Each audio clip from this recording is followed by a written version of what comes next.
Ještě před začátkem videa bychom se chtěli omluvit za větší lagy v cutscénách, ale doufáme, že si užijete video i tak. Čau, já tě vítám u dalšího videa na kanále Svět fotbalu a dneska to bude nová kariéra za hráče Artur Baučau.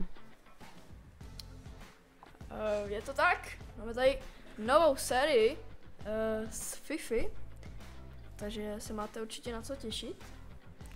A uvidíme, jak se teda podaří Baučimu naplnit své cíle. Vybrali jsme teda klub z rumunské první ligy, je to teda konkrétně Sepsi. A tak doufáme, že Bauči třeba ve své první sezóně vyhraje titul. A nebo přestoupí někam jinam. Takže můžeme asi rovnou se dát nějaký první trénink, to by mohl být takový základ.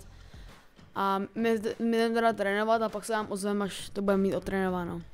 Takže máme tady postup 9 dovednostních bodů, pozice pro vylepšení, jo.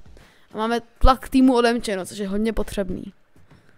Takže jdeme rozmístit ty body. Ještě teda můžeme dodat, Bauči začíná s ratingem 69 a je na pozici středního ofenzivního záložníka. Takže myslím si, že tahle pozice by mohla Baučimu vyhovovat. A tak mu jdeme nějak rozmístit dovednostní body a atributy. Tak dovednostní body jsme teda zařadili. A tak se můžeme vrhnout na první přátelák, který si zahraje Bauči. Bude naskakovat teda z lavičky. Bude to proti týmu Dijon, nebo Dion. A Bauči teda naskakuje na pozici SOZ z lavičky. A tak uvidíme, jak se Baučimu podaří v jeho debutu. A tady už můžeme vidět Baučiho s číslem 99 naskakuje na hrací plochu. A tak tady můžeme vybrat zápasový cíl. A tak já bych dal třeba, že budeme střílet spoza 16. Bauči už je teda na hřišti. Baučiho první doteky za dres Sepsi. Bauči to udělal šikovně, zkusí power shot, Bauči! První střela nebyla vůbec špatná, ale škoda, že šla tak hodně do brankáře. Bauči se hlásí o míč, ale nedostal se k němu. Ještě ale přece jenom tam je Bauči. Bauči to zkusí, ale tohle bude zase roh. Tak uvidíme, jak si Sepsi nebo Bauči poradí. Bauči dostal přihrávku. Bude přihrávka zpátky. To bude střela. A spíš to vypadalo na přihrávku. A tak Bauči zatím bez gólu. Bauči teďko dobře obešel spoluhráče. Proti hráče teda. A tak může teďko mít první střelu, je to gól! Chtěl jsem říct teda první gól, ne první střelu. Ale Bauči slavuje se svým týmem. A tak posílá Sepsi do vedení 1-0. Bauči tak slaví gól ve svém debutu, což je pro něj hodně důležitý. Bauči teďkon dostal přihrávku a tak může střílet, a tak tohle byl nádherný gól Baučiho. Tak to jo, to by šlo. Bauči se tlačí dopředu.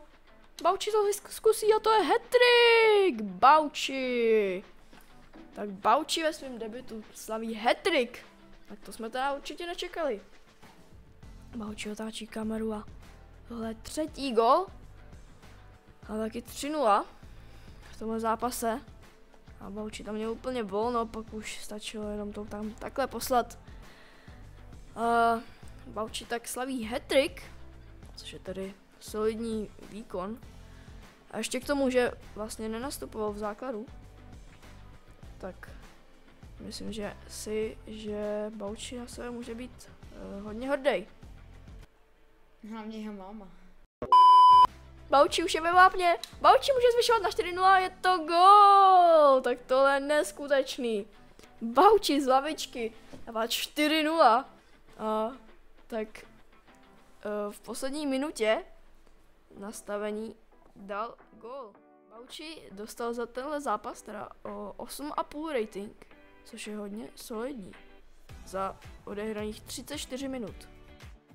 Jsme první výplatu, 384 euro, což je opravdu hodně. a máme 70 rating, což je docela dobrý. Blíží se nám první zápas ligy. Bauči naskočí nejspíš teda v základu. To tak vypadá. Myslím, že by to tam mohl zničit se 70 ratingem. A tak Bauči teda svůj první ligový zápas odehraje venku. A uvidíme, jestli dá třeba 4 góly jako minulý zápas. Rozhodně nám napište do komentářů, kolik si myslíte, že skončí tenhle zápas. A jestli se třeba Bauči prosadí. Bauči zkusil vystřelit. No ale střela byla zblokovaná. Tak dostává ještě jednu šanci a zkusí to na power shot. A teď to zblokoval jeho spoluhráč. Koulema. Bauči se může říct dopředu. Bauči se dobře obešel proti hráče. A tak Bauči to zkusí na power shot. Bohužel. Máme tady teda poločas. Bauči se zatím gólově neprosadil. A po poločase je to teda 0-0. Bauči teďkon dobře sebral míč. A pak Bauči! Tohle gól. První ligová branka pro Baučiho, golman vůbec nevěděl, či je prostě. Máme tady konec zápasu. Bauči má z tohoto zápasu 8,0 rating. Takže myslím si, že je docela dobrý výkon. Jediný gol se psy a skončilo to 1-0. Takže hodně někomu pomohl hned první zápas. Bauči už se dostal na 71 rating. Takže myslím, že je hodně dobře pro Baučiho, ale Bauči do tohohle zápasu bohužel nenaskočí ze základní sestavy. Hrajeme proti Kluži, což je velmi kvalitní tým, ale přece jenom získal za ten první zápas pouze 1 bod. Jako vidíme, jak si Bauči povede. Naskakuje teda v 55. minutě za stavu 0-0. Bauči dostal přihrávku a Bauči může jít dopředu. Bauči, no to je jeho pravá noha, je to gól. Bauči dostal krásnou přihrávku, pěkně to smrdí. Je to gól. To mělo 2 významy. A Bauči dostal krásnou přihrávku. Bauči je ve vápně. To není gól, ale Bauči doráží. 3-0. A tak tady je nejspíš rozhodnuto. Bauči dává hat-trick v tomhle zápase. A tady to můžeme vidět ještě jednou. Bauči dostal přidávku. První střela mu nevyšla, ale ta druhá už jo. A tak máme nejspíše výsledek 3-0. A myslím, že je hodně povedený zápas. A tady můžeme vidět 3 góly od Baučiho za odehraných 37 minut.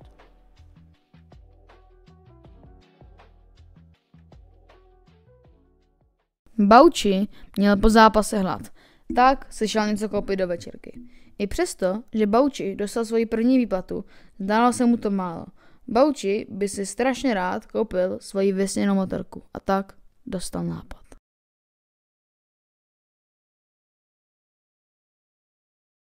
Snad se to nikdo nedozví.